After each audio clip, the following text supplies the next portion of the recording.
Humanity was the laughingstock of the universe. They were short, ugly, unimpressive creatures with gestation periods too long to be a swarming menace of sheer numbers. They had no razor claws, armored shells, or horrible poisons. Even their intellects, the things they themselves prized over all else, were merely average in the grand scheme of races. Nothing they made could come close to the technological brilliance of the Court UA, the efficiency of a Torah, or the beauty of a berry.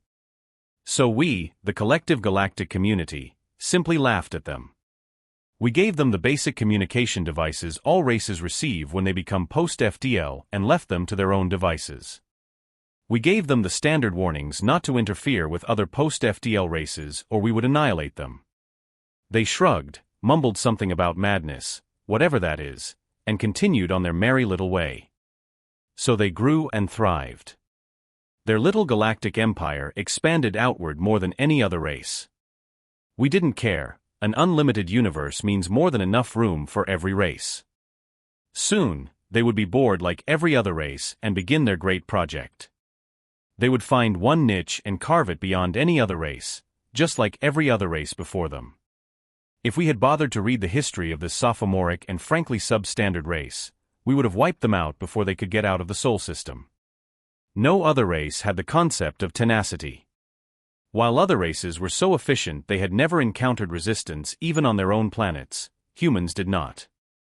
While every other race saw their native environment as a plaything from the word go, humans had struggled since coming down from the trees they used to call home. The one thing humans had over anything else was that they never, ever gave up. They would run after their prey, never catching it until their prey laid down and died from exhaustion. While every other race saw virtue in nothing else but ease of life, human mythologies universally condemned hedonism. Excess pleasure was a sign of weakness. Paradoxically, their heroes, the archetypes that thrived from the first intelligible sound from their throats until now, have been those who seek challenges far beyond their abilities. The lone human standing against entire armies, against fantastical creatures, against another human who has been corrupted by that dreaded efficiency and now holds powers meant for gods. Their religions all masturbating over how powerless and helpless they are against a being beyond their comprehension.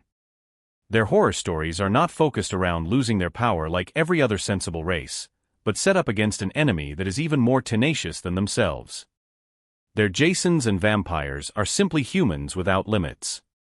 While other races' media showed how much better they would be than the yet-to-be-discovered alien life forms, humans continue to portray themselves as weak, sniveling creatures who only won by the last bullet in their gun or else by the fact they lasted a few seconds longer.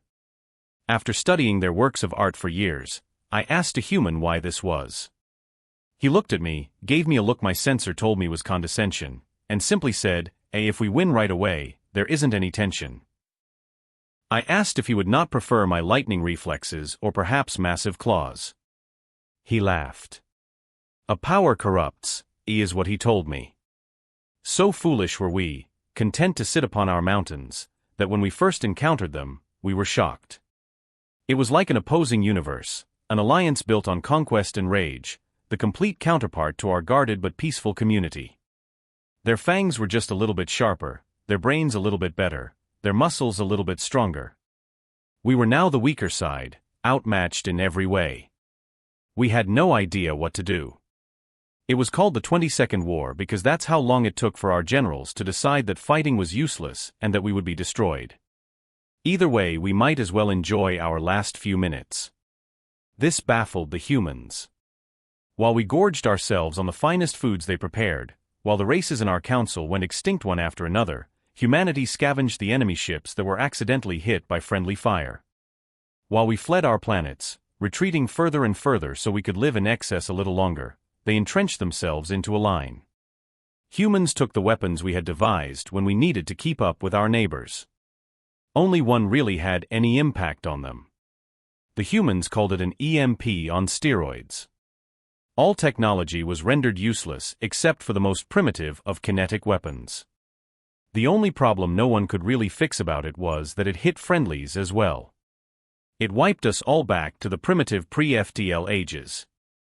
In such a state, we stood even less of a chance. The humans didn't care. The massive beasts of you, the Seth, shredded their front lines while they pelted their armored hides with metal slugs. While their generals were always at a disadvantage due to worse military engagements, the humans made sure every acre of land was fought for tooth and nail. Every single last human fought past any reasonable member of another race would. The last cry of every human commander was, hold the goddamn line. Humans in the number of untold trillions sacrificed themselves in what they would later describe as routine acts of war heroism. Eventually, though, the enemy slowly crept forward over their home worlds. Eventually, they pushed all the way back to the human capital world, the last planet belonging to the humans that could put up any fight, Earth. We had all long retreated back but watched the transmission with fast fascination. The cold metallic voice of the translator rang out in the capital of Earth, addressing the last bastion of hope for humanity. Humans, you have proven your worth to us. Lay down your arms and accept your place as our servants.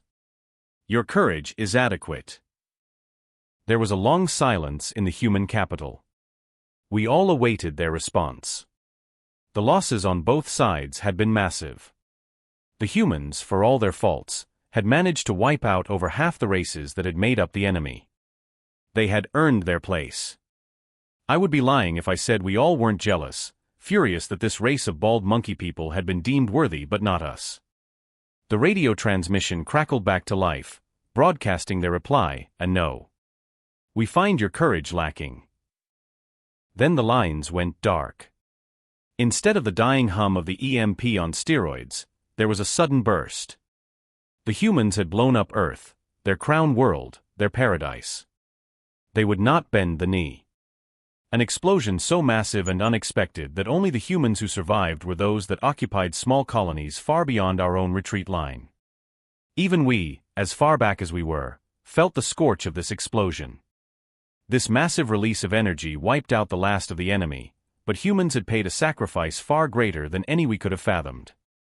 Their entire galactic history now reduced to a few scant colonies. Yet, on their communication lines, they were cheering, it worked. It worked. We killed them all. We were dumbfounded. Billions, trillions of colonies beyond the reaches of space, we had bothered to look.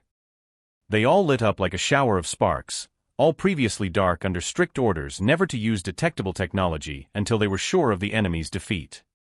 They carved their niche. They were a phoenix, something with endurance beyond what we anticipated. A calm request came through to the High King. We opened the line. He spoke in our universal tongue, I am the leader of the United Space Colonies of Humanity. In the 23 minutes it took for you to realize what happened to our home, we have evaluated you.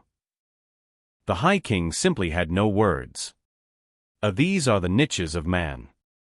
Whereas you are content to live your short, insipid lives, we will become greater. The broadcast inspired fear in our people. Was the enemy of the enemy really our friend? Yes, we have evaluated you, those who are smarter, those who are stronger. We find you lacking. We braced for the declaration of war. We would wipe out your cowardly asses with them, but frankly, you don't present enough of a challenge for us. Humans were the laughing stock of the universe once.